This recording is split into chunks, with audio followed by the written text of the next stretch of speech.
स्वागत है दोस्तों आपका हमारे इस YouTube चैनल पे। दोस्तों ज्ञान दर्पण पब्लिकेशन का आज हम ये टेस्ट नंबर 4 करेंगे बिहार दरोगा पीटी के लिए। ठीक है, जैसा कि आप लोग को सभी पता है ये ओल्ड बुक है, लेकिन बहुत लोगों के पास ये उपलब्ध नहीं है और बहुत सारे ने कमेंट किया था। मैंने 1 और 2 और 3 टेस्ट सीरीज मैंने डाल दिया है और ये टेस्ट सीरीज कंप्लीट हो जाएगा। उसके बाद मैं बिहार दरोगा का प्रीवियस ईयर जो एग्जाम में पूछा गया था उसका भी क्वेश्चन आंसर करवाऊंगा।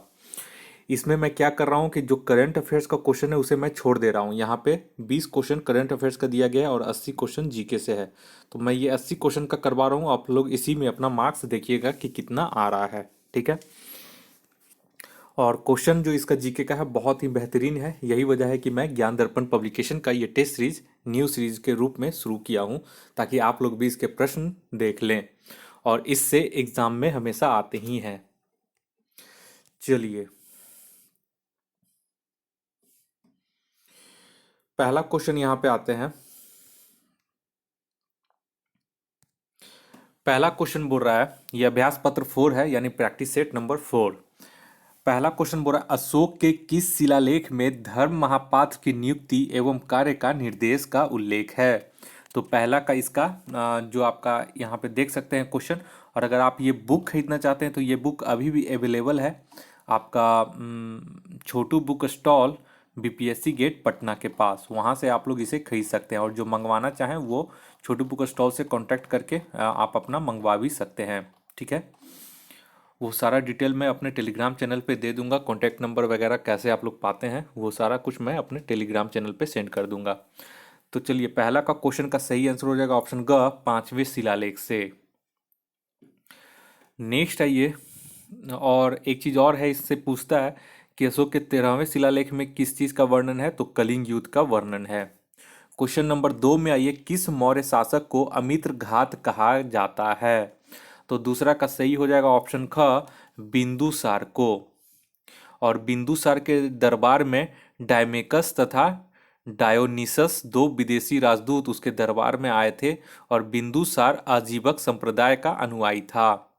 क्वेश्चन नंबर 3 में आइए, मिलिंद पनो किस धर्म से संबंधित है? तो तीसरा का सही हो जाएगा ऑप्शन क, बौद्ध धर्म से ये संबंधित है।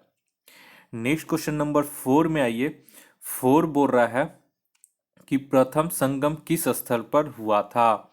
तो चौथा का सही हो जाएगा ऑप्शन क, मदुरा में। प्रथम संगम मदुरा में हुआ था, जिसकी अध्यक्षता अगस्त्य ऋषि ने की थी। इसके संरक्षक पांड्य शासक थे। और द्वितीय संगम कपाटपुरम अलैव में हुआ था, जिसकी अध्यक्षता तोल्कापियार ने की थी और इसके संरक्षक भी पांड्य शासक थे। और तृतीय संगम के अध्यक्ष थे नकीरर थे, जिसकी संरक्षक इसके भी पांड्य शासक थे और स्थल था इसका उत्तरी मदुरा। नेक्स्ट क्वेश्चन नंबर आइए 5 में। क्वेश्चन नंबर 5 बोल रहा है, किस विद्वान ने गुप्त वंश को शूद्र कहा है? तो पांचवा का सही हो जाएगा ऑप्शन ख, केपी जायसवाल ने। और रोमिला थापर जो है इतिहासकार, वो वैश्य कहे हैं। और रामेश चंद्र मजूमदार ने भी वैश्य कहा है और हेमचंद्र राय चौधरी ने ब्राह्मण कहा है। नेक्स्ट क्वेश्चन है ये छठा नंबर, दिल्ली सल्तनत के किस शासक की मृत्यु चौगान खेलते समय घोड़े से गिर जाने के कारण हुई थी? उसकी मृत्यु हुई थी। तो छठा का इसका सही आंसर हो जाएगा ऑप्शन क, कुतुबुद्दीन ऐबक।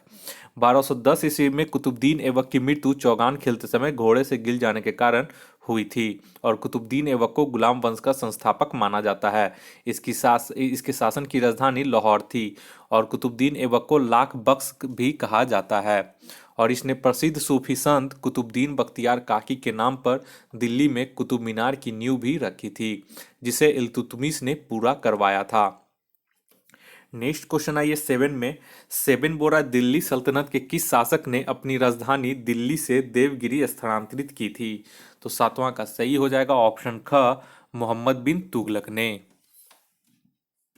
नेक्स्ट क्वेश्चन आइए 8वां नंबर में। 8वां नंबर क्वेश्चन बोल रहा है, आगरा शहर की स्थापना किसने की? तो 8वां का सही हो जाएगा ऑप्शन ग, सिकंदर लोदी ने। 1504 ईस्वी में आगरा नगर की स्थापना सिकंदर लोदी ने की और 1506 ईस्वी में इसे राजधानी बनाया। नेक्स्ट क्वेश्चन आइए 9 नंबर में। 9 नंबर बोल रहा है, दिल्ली सल्तनत काल में कौन सा विभाग रक्षा से संबंधित था? तो 9 का सही आंसर हो जाएगा ऑप्शन क, आरिज ए मुमालिक। नेक्स्ट क्वेश्चन आइए 10वां नंबर। और यहाँ पे एक चीज़ और देख लीजिए, ऑप्शन भी बता देते हैं। दीवान ए जो इंसा है, दीवान ए इंसा जो होता है वो आपका इसका संचालन दवी नामक सचिव करते थे, ठीक है। और दीवान ए रसताल होता है, यह विदेश मंत्री था। और काजी उल कुलात जो है वो न्याय विभाग का प्रधान होता था। 10वां नंबर आइए, महान वैष्णव संत चैतन्य समकालीन थे, तो किसके समकालीन थे? तो 10वां का सही हो जाएगा ऑप्शन ग, अलाउद्दीन हुसैन शाह के। अलाउद्दीन हुसैन शाह वैष्णव संत चैतन्य के समकालीन थे। नेक्स्ट आइए 11 नंबर। 11 बोरा किस आंदोलन के दौरान बच्चों की वानर सेना तथा लड़कियों की माजरी सेना का गठन किया गया? तो ये हो जाएगा ऑप्शन ख, सविनय अवज्ञा आंदोलन के दौरान। नेक्स्ट क्वेश्चन आइए 12 नंबर। 12 बोरा पूना पैक्ट किस वर्ग के साथ किया गया था?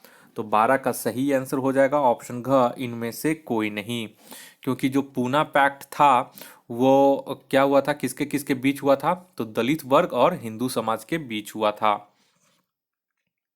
ब्रिटिश प्रधानमंत्री रैमजे मैकडोनाल्ड ने 16 अगस्त 1932 ईस्वी को विभिन्न संप्रदायों के प्रतिनिधित्व के विषय पर एक पंचाट जारी किया था, जिसे कम्युनल अवार्ड कहते हैं, यानी कि सांप्रदायिक पंचाट, ठीक है। और इसके विरोध में गांधी जी ने आमरण अनशन किया और 26 सितंबर 1932 को गांधी जी और दलित नेता अंबेडकर में पूना समझौता हुआ। इस समझौते के अनुसार दलितों के लिए पृथक निर्वाचन व्यवस्था समाप्त कर दी गई तथा विभिन्न प्रांतीय विधानमंडलों में दलित वर्ग के लिए 148 सीटें आरक्षित की गई और दूसरे केंद्रीय विधानमंडल में 18% सीटें दलित वर्ग के लिए आरक्षित की गई। नेक्स्ट क्वेश्चन आइए 13 नंबर में। 1938 ईस्वी में राष्ट्रीय योजना समिति की स्थापना किसके अध्यक्षता में की गई? तो 13 का सही हो जाएगा ऑप्शन ख, जवाहरलाल नेहरू। ये इंपॉर्टेंट क्वेश्चन है, ठीक है। और 1923 ईस्वी में अगर पूछेगा तो इसका एक चीज़ और है, सॉरी, 13 का ख हो जाएगा जवाहरलाल नेहरू। और 1938 ईस्वी में हरिपुरा अधिवेशन के कांग्रेस अध्यक्ष सुभाष चंद्र बोस को बनाया गया था और जवाहरलाल नेहरू की अध्यक्षता में एक राष्ट्रीय योजना समिति की उसी के अंतर्गत स्थापना की गई थी, और जिसके सदस्य में बिरला थे, लाला श्री राम थे, विश्वेश्वरैया आदि शामिल थे। 14 नंबर क्वेश्चन आइए।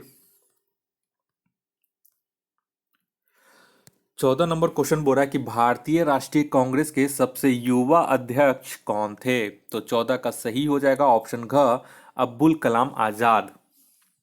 नेक्स्ट आइए 15 नंबर में।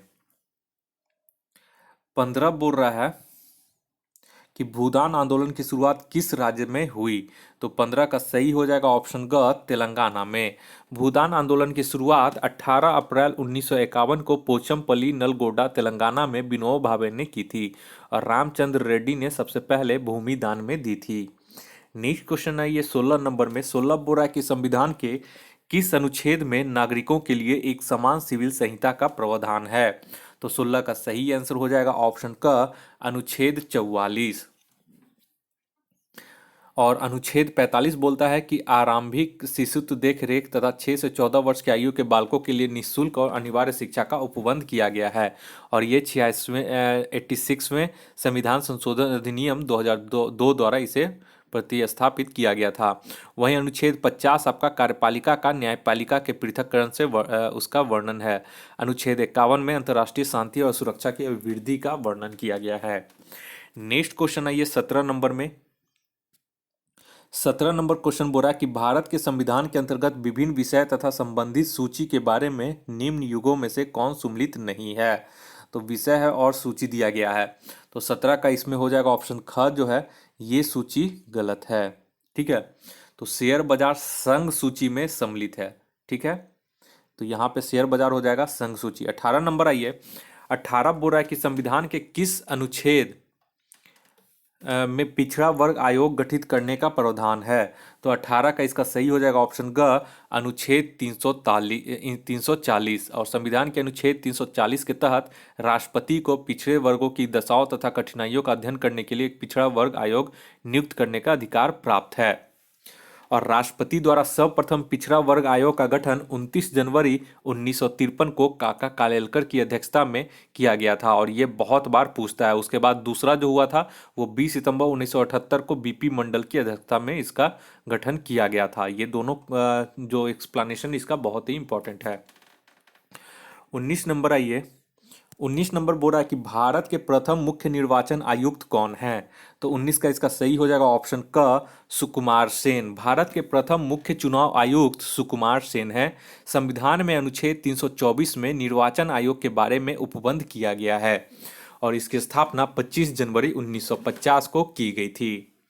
क्वेश्चन नंबर 20 में आइए, सरकारी आयोग का गठन किस वर्ष हुआ है। तो 20 का सही आंसर हो जाएगा ऑप्शन क, 1983 में। सरकारिया आयोग का गठन 24 मार्च 1983 को रणजीत सिंह सरकारिया की अध्यक्षता में केंद्र राज्य संबंधों पर 3 सदस्यीय आयोग का गठन किया गया था, जिसके अन्य सदस्य थे वी शिवरामन और MR सेन। इस आयोग ने अपनी रिपोर्ट 1987 ईस्वी को प्रस्तुत की थी। नेक्स्ट क्वेश्चन नंबर आइए 21 में। 21 बोल रहा है कि निम्नलिखित में से कौन सा कर संघीय कर है। तो 21 का सही आंसर हो जाएगा ऑप्शन घ, सेवाओं पर कर। ये एक संघीय कर है। भू राजस्व, पथ कर, अष्टम शुल्क आदि राज्य कर हैं, जबकि सेवाओं पर जो कर लगता है वो एक संघीय कर होता है। नेक्स्ट आइए 22 नंबर, सर्वोच्च न्यायालय के न्यायाधीशों की संख्या की वृद्धि करने का अधिकार किसके पास है। तो 22 का सही आंसर हो जाएगा ऑप्शन ग, संसद के पास। नेक्स्ट क्वेश्चन आइए 23 में। 23 का जो है, सर्वोच्च न्यायालय के प्रथम न्यायाधीश जिन्हें हटाने के लिए संसद में प्रस्ताव लाया गया। तो 23 का सही हो जाएगा ऑप्शन क, वी रामास्वामी। वी रामास्वामी सर्वोच्च न्यायालय के प्रथम न्यायाधीश हैं जिन्हें हटाने के लिए 1991 में लोकसभा में प्रस्ताव लाया गया था, किंतु यह प्रस्ताव पारित नहीं हो पाया था। नेक्स्ट आइए क्वेश्चन नंबर 24 में, निम्नलिखित में से कौन सी समिति पंचायती राज से संबंधित नहीं है। तो 24 का सही आंसर हो जाएगा ऑप्शन क, PV नरसिम्हा समिति पंचायती राज से संबंधित नहीं है। देखिए यहाँ पे एक चीज है कि LM सिंघवी समिति, बलवंत राय मेहता समिति, अशोक मेहता समिति, ये सब पंचायती राज से संबंधित है, जबकि PV नरसिम्हा राव समिति आपका प्रधानमंत्री थे, ठीक है। और प्रधानमंत्री PV नरसिम्हा राव द्वारा 73वां संविधान संशोधन विधेयक संसद में पारित किया गया, जो 24 अप्रैल 1993 में पूरे देश में लागू हुआ था। नेक्स्ट आइए 25 नंबर में। 25 नंबर क्वेश्चन बोल रहा है कि राष्ट्रीय राजधानी क्षेत्र दिल्ली के प्रशासक यानी कि उपराज्यपाल की नियुक्ति कौन करता है। तो 25 का सही हो जाएगा ऑप्शन ख, राष्ट्रपति। नेक्स्ट आइए क्वेश्चन नंबर 26 में। 26 बोल रहा है कि उदारीकरण, निजीकरण और भूमंडलीयकरण की नई आर्थिक नीति घोषित की गई उस समय भारत के प्रधानमंत्री थे। तो 26 का सही हो जाएगा ऑप्शन ग, नरसिम्हा राव। वर्ष 1991 ईस्वी में प्रधानमंत्री PV नरसिम्हा राव के कार्यकाल में उदारीकरण, निजीकरण और वैश्वीकरण की नई आर्थिक नीति आरंभ की गई। नेक्स्ट आइए क्वेश्चन नंबर 27 में। 27 बोल रहा है गांधीवादी अर्थव्यवस्था किस पर आधारित है। तो ये हो जाएगा 27 का सही आंसर हो जाएगा ऑप्शन ख, न्यास पर। भारतीय अर्थव्यवस्था न्यास अर्थात ट्रस्टीशिप की विचारधारा पर आधारित है। गांधी जी का विचार था कि सामाजिक आर्थिक अवधारणा में विचार प्रस्तुत किया गया कि धनी व्यक्ति आम जनों के कल्याण हेतु न्यासों की न्यासी के रूप में कार्य करेंगे। 28 नंबर आइए, विजन 2024 इंडिया दस्तावेज संबंधित है। तो ये किससे संबंधित है। तो इसका हो जाएगा ऑप्शन ग, आर्थिक विकास से। और ये विजन जो है ये डॉक्टर APJ अब्दुल कलाम का विजन है। नेक्स्ट आइए 29 नंबर में, ट्राइसेम एक कार्यक्रम है। तो ये क्या कार्यक्रम है। तो 29 का सही हो जाएगा ऑप्शन क, ग्रामीण विकास का। और ट्राइसेम का फुल फॉर्म होता है ट्रेनिंग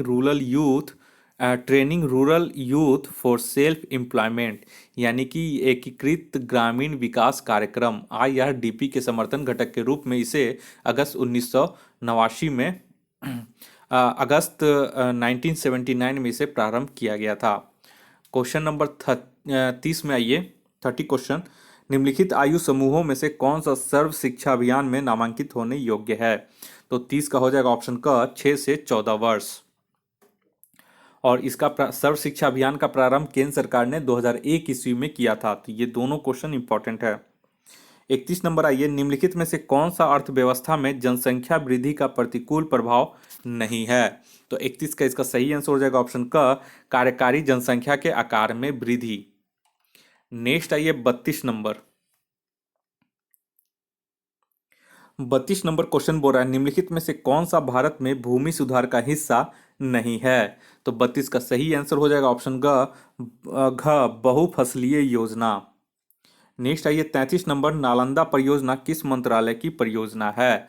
तो 33 का सही हो जाएगा ऑप्शन ग, अल्पसंख्यक मामले का। भारत सरकार के अल्पसंख्यक मामले के मंत्रालय द्वारा 4 मार्च 2014 को नालंदा परियोजना का शुभारंभ किया गया था।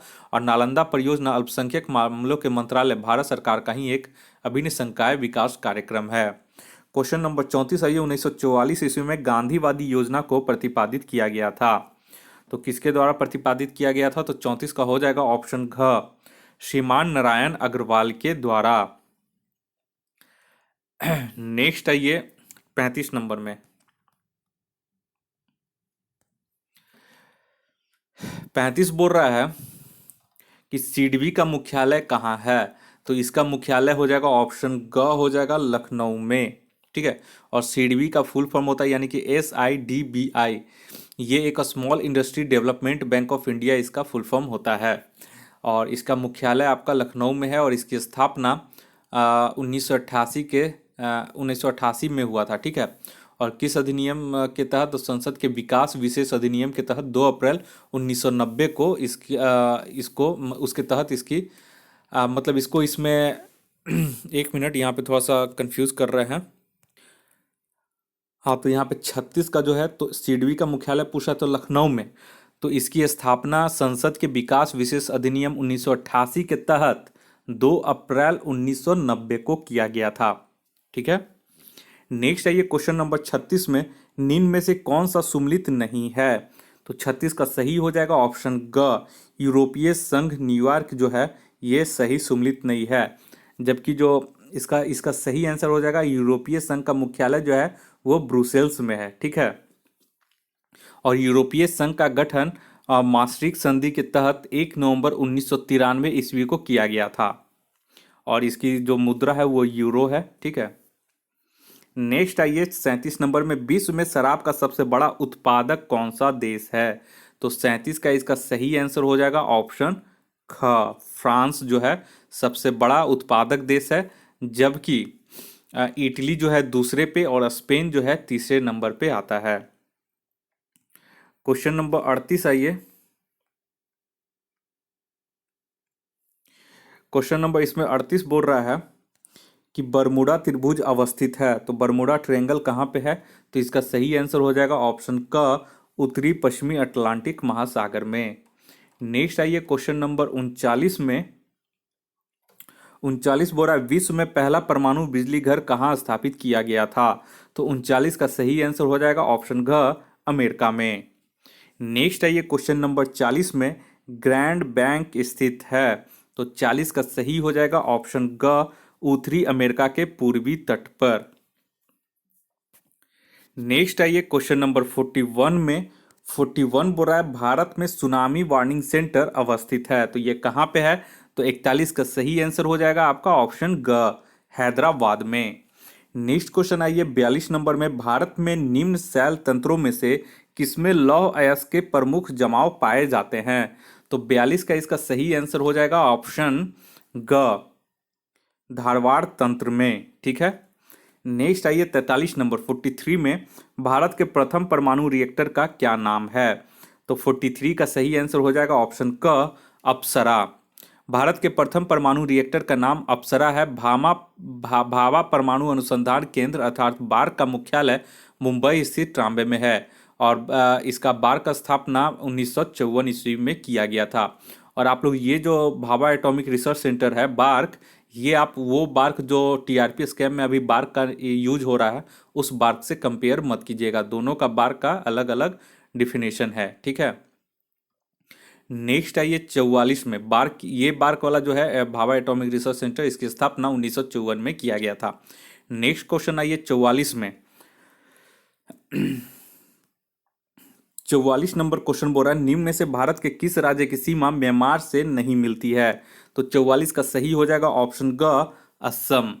मणिपुर, मिजोरम, अरुणाचल प्रदेश तथा नागालैंड की सीमा म्यांमार से मिलती है, जबकि असम की सीमा म्यांमार से नहीं मिलती। क्वेश्चन नंबर 45 में आइए, भारतीय मौसम विज्ञान विभाग कहाँ स्थित है। तो 45 का सही आंसर हो जाएगा ऑप्शन क, नई दिल्ली में। और इसकी स्थापना, भारतीय मौसम विज्ञान की स्थापना 1875 ईस्वी में सर्वप्रथम कलकत्ता में स्थापित किया गया था, जिसे 1905 ईस्वी में शिमला स्थापित किया गया और 1928 ईस्वी में पुणे तथा अंततः 1944 में दिल्ली स्थानांतरित किया गया। नेक्स्ट क्वेश्चन नंबर आइए 46 में, टिड्डियां भारत में प्रवेश करती हैं। तो ये हो जाएगा ऑप्शन यहाँ पे पाकिस्तान से, ऑप्शन ग में। 47 नंबर आइए, कुरियर सेवा से प्रतिस्पर्धा करने के लिए भारतीय डाक विभाग ने स्पीड पोस्ट कब से आरंभ किया। तो ये इंपॉर्टेंट क्वेश्चन है। तो 47 का हो जाएगा ऑप्शन क, 1986 से। नेक्स्ट आइए 48 नंबर में।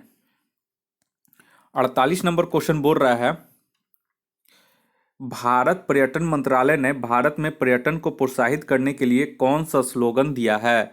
तो 48 का सही आंसर हो जाएगा ऑप्शन ख, अतुल्य भारत। नेक्स्ट क्वेश्चन आइए 49 में, निम्नलिखित में से कौन सा पर्यटक स्थल जम्मू कश्मीर में है।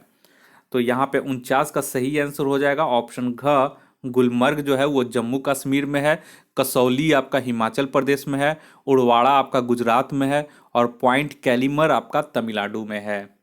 नेक्स्ट क्वेश्चन आइए 50 में, भारत का सबसे बड़ा जहाज तोड़ने का यार्ड गुजरात में किस स्थान पर स्थित है। तो 50 का ये हो जाएगा क, अलंग। ठीक है, ये क्वेश्चन एक दो बार पूछा है और ये आपका जो अलंग है वो कहाँ, किस जिले में है गुजरात के। तो भावनगर जिले में है। अगर अलंग ना दे करके भावनगर पूछे तो भावनगर मारिएगा, क्योंकि अलंग जो है भावनगर जिले में ही है। ठीक है। नेक्स्ट क्वेश्चन आइए 51 नंबर में। 51 नंबर बोल रहा है, वियतनाम ओपन बैडमिंटन टू। अब देखिए यहाँ पे से मैंने 51 से लेकर 20 क्वेश्चन टोटल रहेगा। ठीक है, 70 तक करंट अफेयर्स का उसको मैंने बोला था कि छोड़ दीजिएगा। आप लोग 80 नंबर में ही अपने मार्क्स को देखिएगा, क्योंकि देख सकते हैं इसका जो अभी तक मैंने क्वेश्चन करवाया बहुत इंपॉर्टेंट है। लेकिन फिर भी जो 20 क्वेश्चन इसका जो करंट अफेयर्स है उस समय के हिसाब से उसका मैं इसमें आंसर आपको बताते जा रहा हूँ। ठीक है, 51 का सही आंसर हो जाएगा ऑप्शन ग, सौरभ वर्मा। 52 का सही आंसर हो जाएगा ऑप्शन ख, नई दिल्ली। 53 का सही आंसर हो जाएगा ऑप्शन ग, पीवी सिंधु। ठीक है, उसी तरह फिर 54 का सही आंसर हो जाएगा आपका डुरंड कप 2019 का। 54 का सही आंसर हो जाएगा ऑप्शन क, कोलकाता। नेक्स्ट आइए 55 में, इसका 55 का सही हो जाएगा ऑप्शन ग, त्रिपुरा। 56 का सही आंसर हो जाएगा ऑप्शन ख, रेल। कोरस क्या है, तो रेल में यात्रा करने वाले यात्रियों तथा सामान की सुरक्षा करने के लिए एक बल है। ठीक है। नेक्स्ट आइए 55 हो गया। एक मिनट, यहाँ पे एक चीज़ और एक चीज़ नोट कर लीजिएगा कि देखिए यहाँ पे 55 और 55 दो बार लिखा गया। ठीक है, इसको 55 है, इसको 56 कर दीजिएगा। ठीक है ना। तो ये जो 55 है इसका आपका सही आंसर हो जाएगा 55 का ग, त्रिपुरा। ठीक है, और ये जो 56 इसको है, इसको 56 कर दीजिएगा। ये जो 56 का आंसर है इसका आपका हो जाएगा सही आंसर, इसका ऑप्शन ख हो जाएगा, रेल में यात्रा करने वाले यात्रियों और सामान की सुरक्षा करने वाला एक बल है। वही 57 नंबर आइए, 57 का उस समय के हिसाब से सही आंसर हो जाएगा ऑप्शन ग, राजस्थान। 58 नंबर आइए, 58 का हो जाएगा ऑप्शन घ, युगांडा। 59 में आइए, 59 का सही आंसर हो जाएगा ऑप्शन क, अमेरिका और तत्कालीन सोवियत संघ। नेक्स्ट आइए 60 नंबर में, 60 नंबर का हो जाएगा ऑप्शन घ, पेरिस। 61 का जो सही आंसर हो जाएगा ऑप्शन क, इसका 61 का जो है वो हो जाएगा क। 62 का जो सही आंसर हो जाएगा इसमें, अब बोरा हाल ही में चर्चित अमेरिका का किस देश के साथ व्यापार युद्ध चल रहा है। तो ये आज भी प्रासंगिक है। ठीक है, और ये आज भी वही आंसर होगा ऑप्शन ख, चीन। नेक्स्ट आइए अब 63 में, 63 बोरा फेडोर क्या है। तो तो 63 का इसका सही आंसर हो जाएगा ऑप्शन ग, एक मानव रोबोट। और ये किसके द्वारा निर्माण किया गया है, तो रूस के द्वारा। ठीक है, फेडोर का फुल फॉर्म होता है final experimental demonstration object research. ये अंतरिक्ष यात्रियों के लिए अंतरिक्ष यात्रियों के साथ काम करने के लिए इसे बनाया गया है। नेक्स्ट आइए 64 का, उस समय के जो रमन मैग्सेसे पुरस्कार थे वो हो जाएगा ऑप्शन घ, इनमें से कोई नहीं, क्योंकि 2019 में जो मिला था प्रसिद्ध पत्रकार एवं एनडीटीवी के मैनेजिंग एडिटर रवीश कुमार को सम्मानित किया गया था। ठीक है, लेकिन जो रमन मैग्सेसे पुरस्कार है वो फिलीपींस के पूर्व राष्ट्रपति रमन मैग्सेसे की याद में 1957 से दिया जा रहा है और इसे एशिया का नोबेल पुरस्कार कहा जाता है।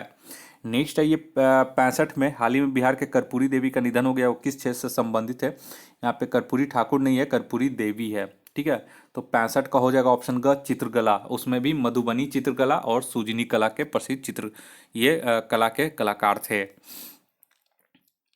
और उस समय का 66 नंबर का है, उस समय का ये क्वेश्चन है, उस समय महाराष्ट्र राजस्थान था, ऑप्शन क।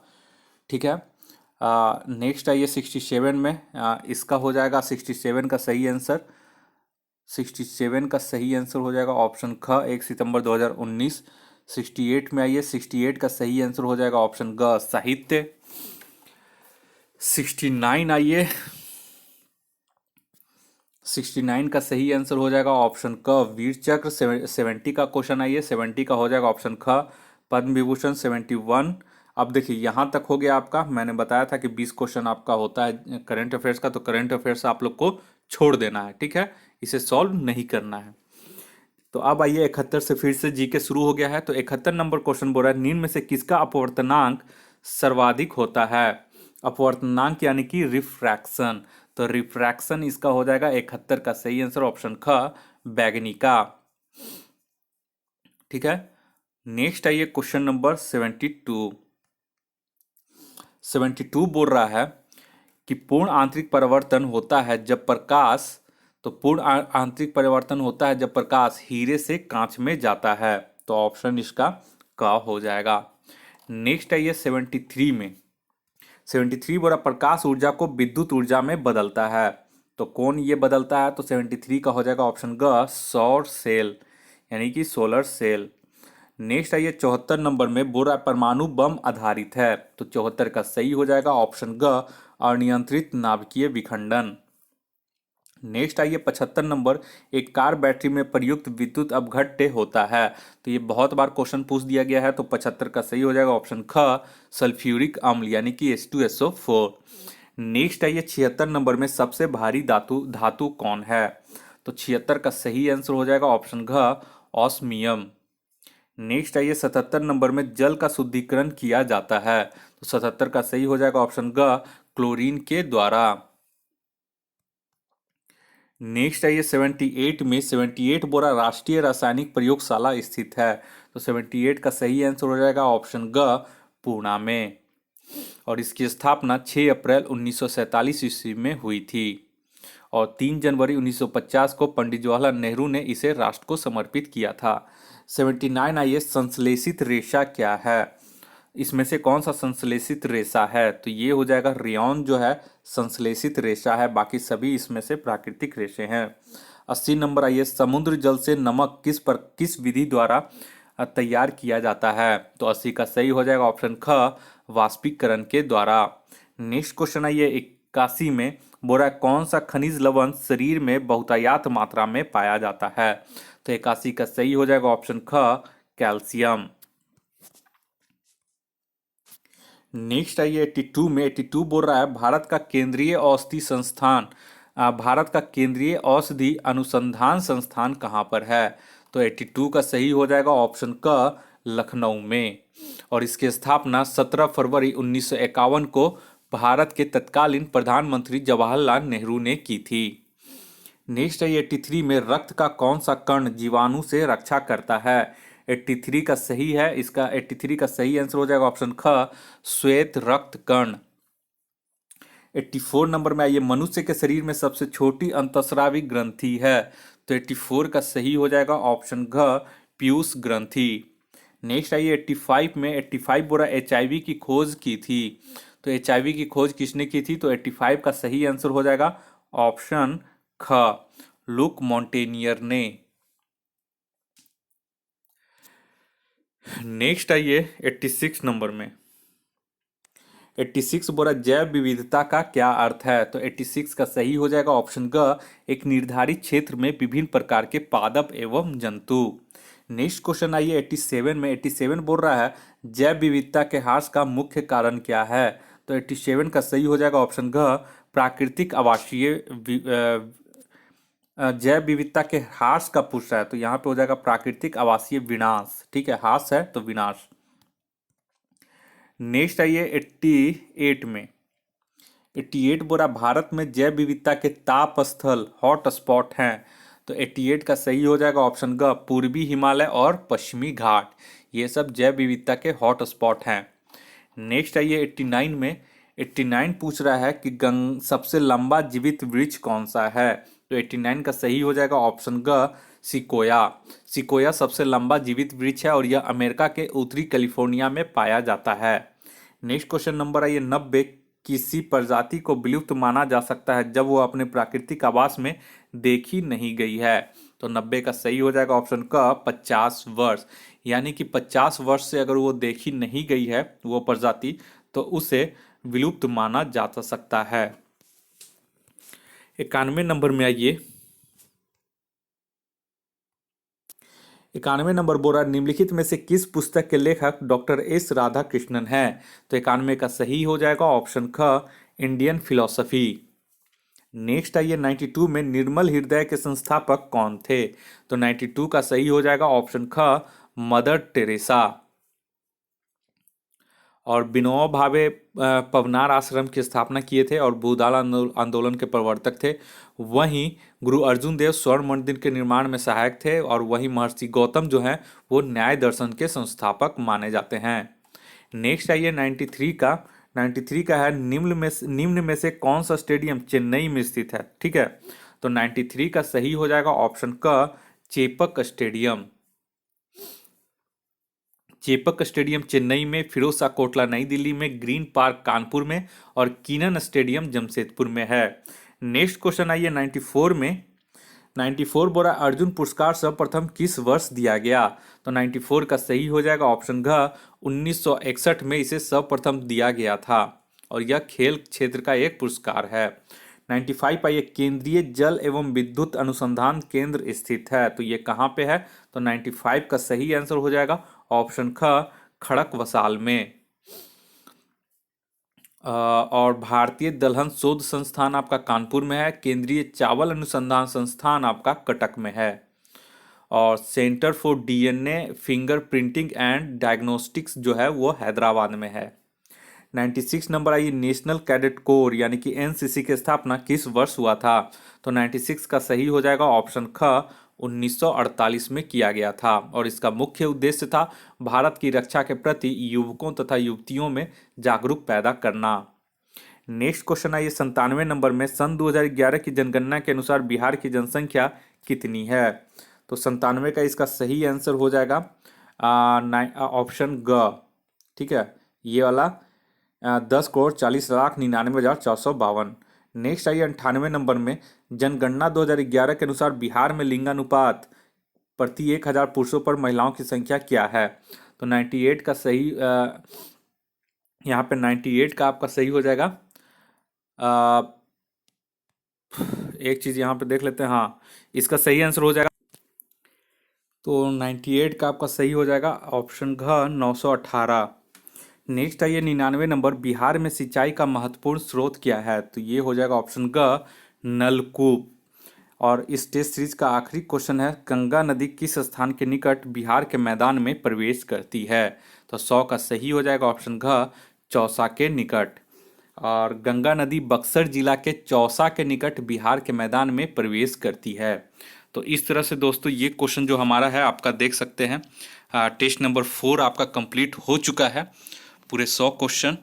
और देख लीजिएगा इस किताब अगर आप खरीदते हैं तो यहाँ पे उत्तरमाला दिया रहेगा। ठीक है, उसके बाद जो आपका है वो पूरा एक्सप्लेनेशन है और एक्सप्लेनेशन में कोई भी कोताही नहीं बरती गई है, बहुत अच्छे से इसमें जानकारी दी गई है इस किताब में।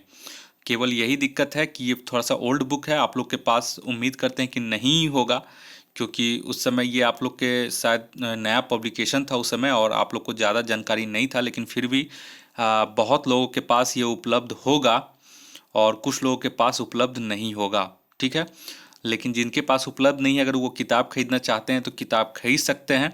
और वैसे इस पब्लिकेशन का नया बुक जो है बिहार दरोगा पीटी 2021 के लिए, वो आपका मार्च में लॉन्च हो जाएगा।